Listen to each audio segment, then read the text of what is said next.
caught me. Look at me get a lawyer. He did get a lawyer. Got a lawyer. You know. So you digging into something right here. You're digging into something right here. See it just fucking around. See you just having a conversation, just fucking So around. happens and shit. Yeah, I wasn't recording none of that other shit. Yeah. That's how that shit happens. I'm trying to help the movement, not fuck it up. That's how that shit happens, right?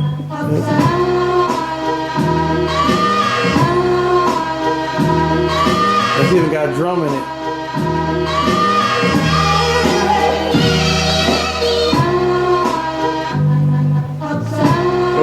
Wait. Wait, this is it.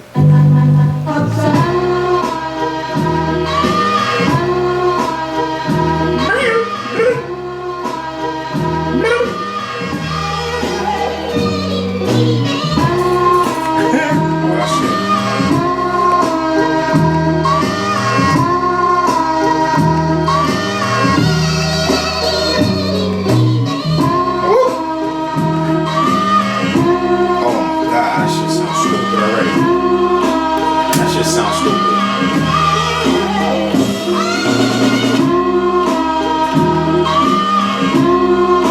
Did you watch a Rhythm Millet and shit?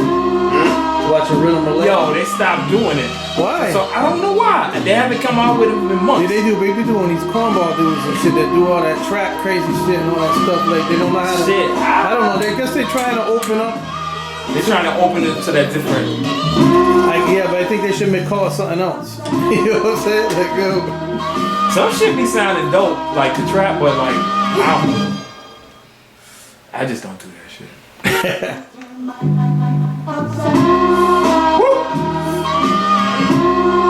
gotta figure out how much I can That shit dope.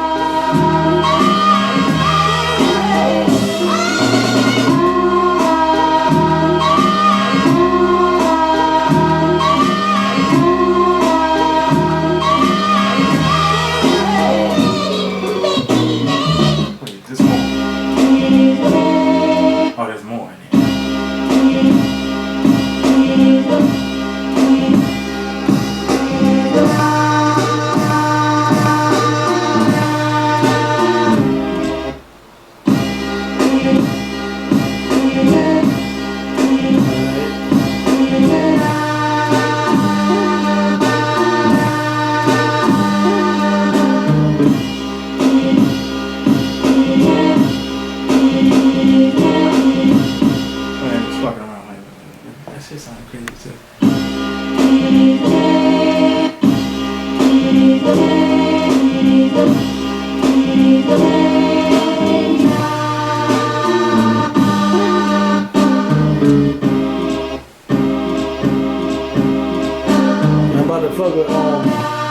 You know who Colombian is, right?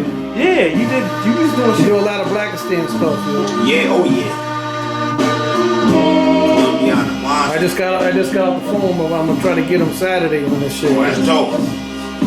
I think he still fuck with the SB12, right? Yeah. That's who I was thinking. Yeah. He's the motherfucker that had. Yeah, I just told him, he's like, yeah, because he type of dude, he'll be like how I'm here, he'll be like, yo, come by yourself, Stress. He's that kind of like, that's cool, man, I'll come by myself. We'll be like, yo. Blackistan, I DJ'd for him in Boston and shit. Me and him. That's dope. And he said he wants me to be his DJ when he performs and shit. I'm like, I'll do this shit, fuck it. But we're gonna do the live show on Saturday. And I think Marvelous is coming through fucking Marvelous? Yeah. Okay. You know what I'm saying? Marvelous is fucking with Apathy hardcore, yo. That's like, he's down with Apathy's from like a lot of that. I just picked the first one to play.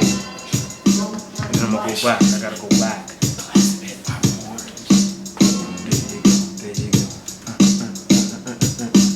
I'm gonna do something fantastic with you.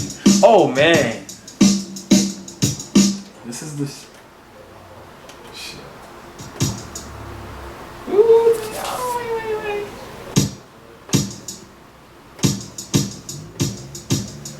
Oh, no, not now. Not now.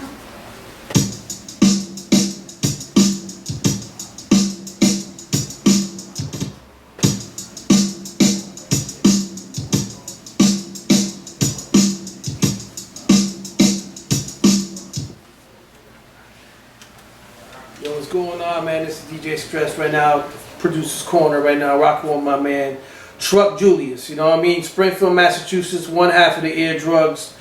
You know what I mean? What's going on? Hey man, chilling. We just sit up here chilling, man. My man got my his Godfather's records and shit, and we was just going through them. Yeah.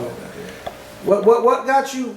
What got you into making beats? What was your inspiration, man? I always tell the same story. Like my grandma, my grandmother had records and shit.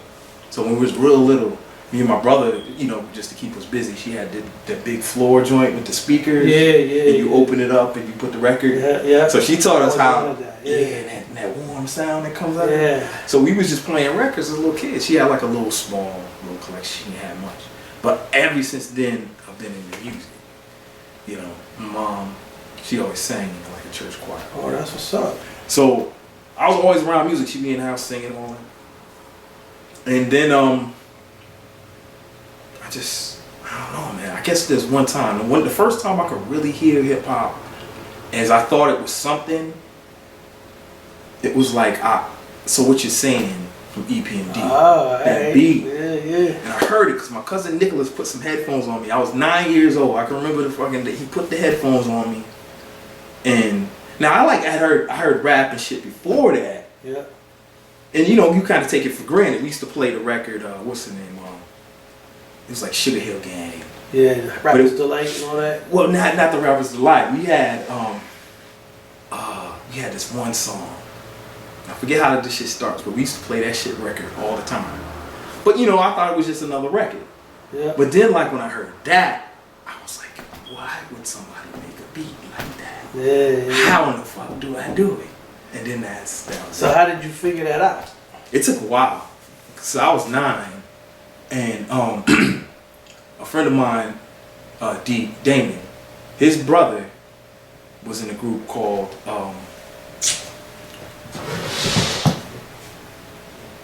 the Highlanders. Oh, from out here? Yeah, well, they was from out here, but Okay. beforehand they had Blood Fang. Okay. If you looked them up, you could probably find some of their stuff. It was like real crazy, ill, dark hip hop, but he made beats. Oh, okay. So I asked him how to do it, and then I was like, and he was like, he never really showed me because it's like by then he had gone off to school or whatever and stuff like that. He moved out here, but I was still on that. I had the bug, but I didn't know how to, do anything. Yeah. So then I gets to school was probably like, first of all, me and my boy Al, he was rapping. You know, we had he was in high school and he was rapping, and at the end of high school we started messing around with this cut and paste program. Okay. And it's like you would find records, like I kept sampling the Manhattans, this is one record, and just parts, just looping things and stuff like that. And then I'm like, yo, this is it. After that, it was up and over, man. So I went from just like working on a computer, like cutting and pasting shit, making beats, to like finally getting my own Apple and using the old program for that shit, to doing it on this. I still want to go back and do it. What was your first standalone machine? My first standalone machine was an MPC 1000. And what did you like and didn't like about it? I don't know. Some people hate that shit. Some people hate the 1000 because they say you can't get a certain swing out of it. And I was like, no, I never really noticed it. Then like a couple mishaps happened with the 1000. Mm-hmm. Fell down, fell off the table once because it's so small. It's pretty small. So I was like, all right, man. So I just let that chill for a while till I got to 2500. That's a beast, man. And that I enjoy it. But then I can kind of understand what people say you can get a certain swing out of it. Because a lot of people say that this is it's kind of like the old beat machines and stuff like that. What is it that you like about it the most? It just helps me get this stuff out of my head. You know what I'm saying? Like when I make beats. So that's like your best friend? It's not necessarily my best friend. It's just like a tool. Yeah, okay. You know what I mean? It's like a tool for me to be able to take the stuff. I'm listening to music all day long. Or sometimes I don't listen to nothing. Yeah. But then I'll hear a song and the joint will be beating me in the head. Like if I didn't have a beat machine, I'd be babbling because I got loops playing in my head of a song that I heard earlier. So this is my way to get it out.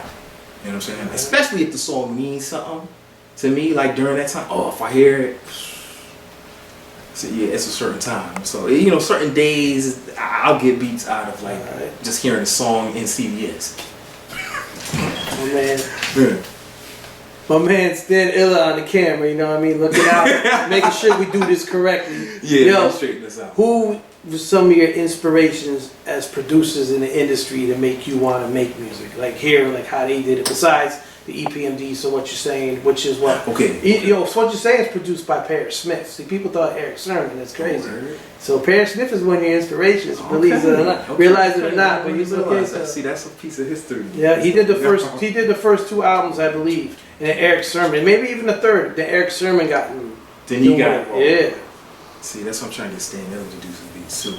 I know he can do it. He's got it. I'll shoot soon enough. He got the soul you hear with the rhyming and everything. Oh, Yo, shoot, he can be a beat. who was your inspiration though, like as a producer? Like if you could like sit in a room with one producer and watch what he does, who would it be? You know, oh damn, I would really sit in with Mad Lib and shit. See what the hell That's he does. dope. I like. I'll sit and see what this dude do. Cause like his And he sounds real simple, but he's dope, right? he's crazy. Yeah, he can use everything. Right.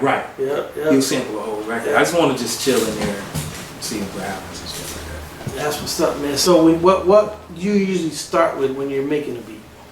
You start with the sample, you start with the drums, you look for certain drum sounds, or No, like it depends. Like if I'm gonna sample, like I sampled something earlier, and I just heard like a loop in the record, like something like, or I can pull that up out of there. Sometimes I just put it in the MPC, chop it up, and see if I can, feel something out of it. yeah. And then I'll throw something together. Sometimes I go find some drums that complement that, or just make like a whole new drum pattern, or do like we was talking about earlier, just take like a nice beautiful break or something like that, and take that and Frankenstein it to the way you want it to chop and bounce. The masters do, yeah. And then you put the light frosting on the cake with the sample and shit like that. Then you can move on to bass lines and making sure your drums are slapping, and then you can get that feeling that you wanted to get out. That's what you heard most of the time when people make beats. They say. You like to go back to a beat, or sometimes is it just what it was, and you go on to something else, so you like to go back? I got tons of a lot of my shit is unfinished. Until you do like a song with it or something, then you might go on to it. Sometimes I just keep it that raw. And that's how it's good, yeah. You know what I'm saying? Sometimes I just keep it that raw. I'll be like, that's that thought for that period. You see what I'm saying? Sometimes I'll go back and tweak it and shit sound nice when you do that. But, yeah, man, that's crazy. Yeah. Is there certain sounds that you won't use? See, I'm a bit of a I'll sample anything. People be like, oh, I only sample from records or some shit. I'm not talking about any like certain kind of music. You don't care anything.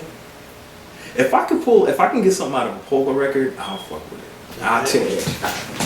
But it's just, but people will say that. But like when you start listening to polka, you'll be like, it's the man behind the touch. You know what I mean? Yeah. So you getting involved in our sample challenges. Yeah. Do you think that's a good idea? Oh man, it's a wonderful idea, man. Because it helps people like push themselves. Like I was like, ooh, I don't know, how would I flip that one? And you don't want to flip it like somebody else. Right. So yeah, that's that hip hop shit. Right. So, did you ever DJ in any aspect? no, I never DJ'd. I have some OGs that be like, hey, I'll teach you how to DJ, and I'm like, I'm for it. But then that's a schedule thing. I noticed that when you perform with the eardrugs, you bring the MP with you. Usually people don't do that shit. And when you came to our release party, and remember you brought your joint with you, so yeah. So we gotta kind of get that into the show a little better. We got some stuff coming for y'all. Well, I mean, let people know how can they get in contact with you. You know what I'm saying? Well, information out there. First of all, y'all need to go to burntberry.net and you can see all the eardrug stuff. There's also stuff from my man Tablik from Mass Pike, and the crazy creative Dr. Banff, and the eardrugs, as well as a few others. But if you want to get some, contact me, you could contact Truck Julius, TruckJulius @gmail.com, and Also for some eardrug stuff, yo, hit up my man Stan Illa and all of that. stankilla@gmail.com. STANKILLA@gmail.com. And if you want to see more, yeah, just follow all of us on the IG. Follow my man DJ Stress. Follow my man Stan Illa or Creative Mind Labs. And follow me on Instagram, man. I'm easily accessible, man. I'm right here, man. Before we even finish this, what would you tell another producer if he wanted to start making beats? What is he gonna be looking forward to? Oh man, like to me, it's What kind of equipment would you recommend for him? If he had no type of budget, I would say they have some really cool programs on your phone. Like if there was a machine, I'm not sure because this is what I did, and this was very risky. I went on eBay and I kept looking until I found somebody that didn't know what it was and got it for real cheap. You gotta kind of look and dig. You know, sometimes that's like the poor man's way to get. Hey, that's how a lot of people do it. Or buy it and fix it. Yeah, or something like that.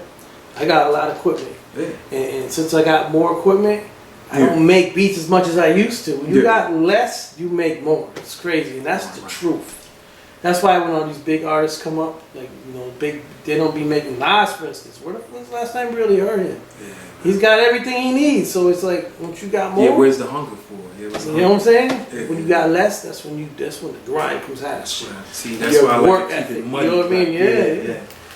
So usually when the people get real high up there, their work up. Okay, I gotta do this. Let me just go do this and get it done and shit. When you said you gotta do it, you know what I'm saying? Like, and plus, it's probably the environment they're in now. It's like I'm not, in the mood to making hip hop or certain thing, like which is kind of cool. And I guess that's a way of coming out of a certain situation. But at the same time, it's really hard to get back and feel that feeling that you had when you were really. That's the reason for the Producer's Corner to give it us all back in there, man.